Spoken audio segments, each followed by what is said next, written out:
இலவசங்களை எங்கள் கட்சி அருவ இருக்குது. அது எப்படின்னா, ஒரு தன்மானத்துக்காக உயிரை விட்ட ஒரு இனம் இது. உங்களுக்கு தெரியும். தலை நிமிர்ந்து வாழ்ந்த ஒரு இனம். இப்போ எங்கள் மண்ணில் இருக்கிற எங்கள் பாட்டனே எடுத்துக்கிட்டீங்க, மருதுபாண்டி. கொஞ்சம் சமரசம் செஞ்சுருந்தா அவர் ஆட்சியை நடத்தி வாழ்ந்திருக்கலாம். ஆனால் மானமாக உயிராக ஆட்சியான்னு பார்க்கும்போது, மானத்தை விட உயிர் ஒன்றும் பெருசு இல்லை. நம்ம சரணடைஞ்சு வாழ்றதுக்கு சண்டைட்டு சாகலாம்னு போராடி தூக்கில் தொங்கின பரம்பரையில் வந்தவங்க நாங்கள். அப்படி இருக்கும்போது இங்கே தன்மானம்தான் பெருசு. அதில் ஒரு தன்மானத்தோடு வாழ்ந்து உலகத்துக்கு உணவளித்து 7 வள்ளல்களை கொண்ட பரம்பரை இது. மன்னர்களே வள்ளல்களாக இருந்தது உலக வரலாற்றில் எங்கள் இனத்தில் தான். அப்படி இருந்து சோறு வடித்த தண்ணி ஆறா ஓடிச்சுங்கிறான். அப்படிப்பட்ட ஒரு பரம்பரையில் ஒரு அரிசிக்கும் பருப்புக்கு வேட்டிக்கு சேலைக்கு 1000 500க்கு கையேந்தி நிற்கிற நிலைமையில என் இனத்தை நிறுத்தினது ஒரு தமிழ் பேரினத்தின் தன்மான இழப்பா நான் பார்க்குறேன். இலவசம்ங்கிறது வளர்ச்சி கிடையாது. எந்த அறிவான மகனும் ஏற்க முடியாது. அது வீழ்ச்சி திட்டம், அது வெறும் கவர்ச்சி திட்டம், அவ்வளவுதான். இலவசத்தில் இழக்கிற பணத்தை எங்கிருந்து எடுக்கிறீங்கன்னா யாராவது பதில் சொல்ல முடியுமா பாருங்க. எனக்கு வசதி வேணும்னா, எனக்கு கடன் பெறணும்னா வீட்டு அடமானம் வைக்கிறேன், அல்லது நிலத்தை அடமானம் வைக்கிறேன், சொத்து அடமானம் வைக்கிறேன். என் நாடு கடன் வாங்குது. 10.5 லட்சம் கோடி கடன் பெற்றிருக்கு தமிழ்நாடு. இந்தியா 196 லட்சம் கோடி கடன் பெற்றிருக்கு. ஒவ்வொரு மாநிலம் பெற்ற கடனை கூட்டும் போது 400 லட்சம் கோடி வருது. அப்போ வீட்டை அடமான வச்சவன் கடனை கட்ட முடியலைன்னா என்ன செய்யறான்னா, விஷம் குடிச்சு குடும்பத்தோட சாகுறான், தூக்குல தொங்கிடுறான்.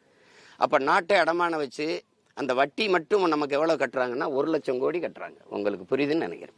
இந்த இலவசங்களில் இழக்கிறது எப்படி வருதுன்னா, மிக மிக அத்தியாவசிய தேவையான மின் கட்டணத்துல 3 முறை இந்த அரசு கட்டணத்தை உயர்த்திருக்கா இல்லையா? சொத்து வரி கூடியது. ஒரு நிலம் வாங்குறீங்க, 1 ஏக்கர் நிலம் வாங்குறீங்கன்னா அந்த பத்திரப்பதிவுக்கு போனீங்கன்னா அது அதிகப்படியான கட்டணம் வருது. இந்த நிலத்தின் விலையை விட பத்திரப்பதிவு விலை அதிகமா இருக்கு. இப்படி அத்தியாவசிய பொருள்களின் விலையை, அரிசி, பருப்பு, உப்பு, ஊறுகாய், நெய், மோர், தயிர், பால், இதன் விலையை ஏற்றி இதை சமப்படுத்துறீங்க. இப்போ ஒரு அறிவு சமூகம் இது ஏற்குதான்னு பாருங்க. இலவசமா பேருந்து யாரு கேட்டா? தரமான பேருந்து கேட்டோம், நியாயமான சரியான கட்டணத்தை கேட்கிறேன், ஒரு குறைந்த அளவு கட்டணம். உங்களுக்கு நான் ஒன்று கேட்கிறேன், இலவசமா ஒரு பொருளை கொடுத்துட்டா அதன் மதிப்பு உங்களுக்கு தெரியுமான்னு பாருங்க. இப்போ நான் மின்சாரத்தை எல்லா குடும்பத்துக்கும் இலவசமா கொடுத்துட்றேன். நீங்க மின் விளக்கையோ தொலைக்காட்சியோ அல்லது என்ன சொல்றது குளிர்விட்டியவோ அணைச்சிட்டு வெளியில போவீங்களா? யாராவது சொல்லுங்க. அப்ப எவ்வளவு பொறுப்பற்ற சமூகத்தை நீ உருவாக்குற? நீ ஒட்டுமொத்த சமூகத்தையும் ஒரு ஏமாத்தி நான் 10,000 கொடுக்குறேன், நான் 2,000 கொடுக்குறேன், நான் 2,500. யார் உங்க பரம்பரை சொத்தை வித்துட்டு கொடுப்பீங்களா? எங்கிருந்து கொடுப்ப? மறுபடி மக்களின் மீது வரி சுமையை விழுத்தி இழுப்ப. 1000 கொடுக்குற, ஆனா 2 லட்சம் ரூபாய் இதில் இந்த குடும்ப அட்டையில கடன் இருக்கு. அதை யாரு கொடுக்கறது? இப்படி கடன் பெற்று போற நாடு கடன்ல வளர்ச்சி அடையுமா? எதுல வளர்ச்சி அடையும்? அப்ப அதை நாங்க ஏற்கல, அதை எதிர்க்கிறோம். நாங்க என்ன சொல்றோம்னா, படிக்க தரமான சரியான சமமான கல்வி கொடுக்குறோம் என் பிள்ளைகளுக்கு, படிப்புக்கேற்ற வேலை கொடுக்குறோம், வேலைக்கேற்ற சம்பளம் கொடுக்குறோம், அதை கொண்டு வாழ்கிற பெருமை மிக்க வாழ்வை கொடுக்குறோம், பார்க்க நல்ல மருத்துவம் கொடுக்குறோம், சரியா சமமா தரமா கொடுக்குறோம், பயணிக்க நல்ல பாதை கொடுக்குறோம், சரியான போக்குவரத்து கொடுக்குறோம், தடையில்லாத மின்சாரத்தை நாங்களே உற்பத்தி மாற்று மின்பெருக்கத்துக்கு அதெல்லாம் நான் திட்டம் சொல்லுவேன் எப்படி செய்ய போறேன்னு கொடுக்குறோம். இப்போ அந்த எரிகாற்றுக்கெல்லாம் பெரிதொருத்தனை சார வேண்டியதில்லை. நான் உலகத்துக்கு ஏற்றுமதி செய்கிறேங்கிற என்னோட ஆடு மாட்டு கழிவுலை, மக்கிய இலதலை கழிவுலை, நான் அந்த உயிர் காற்று இந்த எரிகாற்றை பயோகேஸை எவ்வளவு வேணாலும் தயாரிச்சுக்க முடியும். உங்களுக்கு தெரியும், உலக நாடுகள் பல நாடுகள் செய்து நான் செய்கிறேன்ற நீங்கள் சிரிக்கிறீங்க. உங்களுக்கு புரியலைன்னா அது ஒன்றும் பண்ண முடியாது. அப்போ அந்த மாதிரி ஒவ்வொன்றிலையும் நான் மாற்ற கொடுக்குறேன், நான் தர்றேங்கிறேன். தூய குடிநீரை என் மக்களுக்கு விலை கொடுத்து வாங்காமல் நல்ல குடிநீரை நானே கொடுத்துட்றேன்றேன்.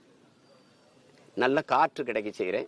நஞ்சில்லாத உணவை உங்களுக்கு நானே விளைய வச்சு தரேன். இதெல்லாம் தான் நான் இலவசமாக தர முடியும்.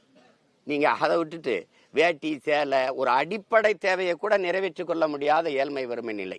ஒரு மின்விசிறி அவன் வாங்கிக்கலாம், ஒரு மிதிவண்டியை வாங்கிக்கலாம், அரிசி வாங்கிக்கலாம், வேட்டி சேலை வாங்கிக்கலாம். நான் ஒரு கேள்வியை கேட்குறேன், 1/2 பவன் 1 பவன் தாலி வாங்கி கூட, தாலிக்கு தங்க வாங்கி கூட ஒரு பொண்ணு கழுத்தில் கட்ட முடியாத ஒருத்தன் அந்த பிள்ளைய கடைசி வர வச்சு வாழுவான்னு நீங்கள் நம்புனீங்கன்னா இது எப்படி சொல்லுங்க? 1 பவன் தாலி கூட வாங்கி கட்ட முடியாத ஒரு வக்கற்றவன் நீ எப்படா பிள்ளைய வச்சு வாழுவ? தாலி கொடுத்துருவோம், அப்புறம் மோதிரம் கொடுத்துருவிய, அப்புறம் என்னதான் சொல்லுவீங்க? அப்புறம் டவுசர். தமிழகத்துல புதுசா ஆட்சி அமைச்ச தமிழக வெற்றி கழகம் சார்பில் சட்டமன்றத்துல இன்று தாவேகா சார்பில் முதல் பட்ஜெட் அறிக்கையானது தாக்கல் செய்யப்பட்டிருக்கு. இதுல பெண்களுக்கு திருமணத்தின் போது அரசு சார்பில் 8 கிராம் தங்கம் பட்டுப்புடவை வழங்கும் அண்ணன் சீர் திட்டத்திற்கு 812 கோடி பட்ஜெட்ல ஒதுக்கீடு செய்யப்பட்டிருப்பதா தெரிவிக்கப்பட்டிருக்கு. இருந்தாலும் இது அனைத்து பெண்களுக்கும் பொருந்துமா அல்லது யாருக்கெல்லாம் பொருந்தும் அப்படின்றது குறிப்பிடப்படல.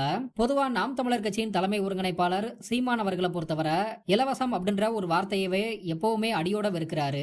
தமிழக மக்கள் வந்து இலவசம் பெரும் ஏழ்மை நிலையில இல்லாம பெருமை மிக்க வாழ்வ வாழணும், தன்மானம் மிக்க வாழ்வ வாழணும் அப்படின்றதுதான் தன்னோட கனவு அப்படின்றது சொல்றாரு. பெருமை மிக்க வாழ்வ வாழணும், தன்மானம் மிக்க வாழ்வை வாழணும் அப்படின்றது தன்னோட கனவு அப்படின்னு சொல்றாரு. சுதந்திரம் பெற்று இவ்வளவு ஆண்டுகள் ஆகியும் கூட நம்மளோட தமிழக மக்கள் இன்னமும் 10க்கும் 5க்கும் கையேந்துறது வந்து தன்மான இழப்பா இனமான இழப்பா நான் பாக்குறேன் அப்படின்னு சொல்றாரு. இந்த ஒரு விஷயத்தை தான் மேடைக்கு மேடை சீமானவர்கள் எப்போதுமே தெரிவிச்சிட்டு வராரு.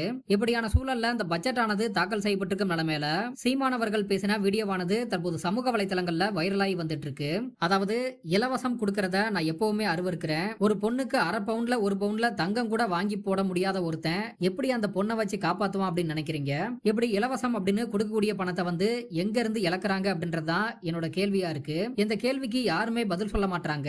தமிழகம் வந்து இப்ப 10 லட்சம் கோடி கடன்ல இருக்கு. இதுக்கப்புறமும் மேற்கொண்டு இந்த திட்டங்களை செயல்படுத்துவதற்காக கடன் வாங்கத்தான் செய்வாங்க. எனவே இப்படி கடன் வாங்கி கொண்டே போறது வந்து ஒரு மாநிலத்தோட வளர்ச்சி அப்படின்னு எடுத்துக்கிறதா இல்ல கடன் வளர்ச்சி அப்படின்னு எடுத்துக்கிறதா? தமிழகம் இதுவரை வாங்கின கடனுக்கு இப்போ வர 1 லட்சம் கோடிக்கு மேல கடன் வந்து கட்டிக்கிட்டு இருக்காங்க. இப்படியே கடன் வாங்கி போறது வந்து ஒரு நாட்டுக்கு நல்லதா கெட்டதா நீங்களே சொல்லுங்க. இப்படி கடன் வாங்குவதன் மூலமா இதுல இழக்கக்கூடிய பணத்தை வரி விதிப்பை அதிகப்படுத்தி அதுல இருந்து உங்ககிட்ட வசூல் பண்ணிடுவாங்க.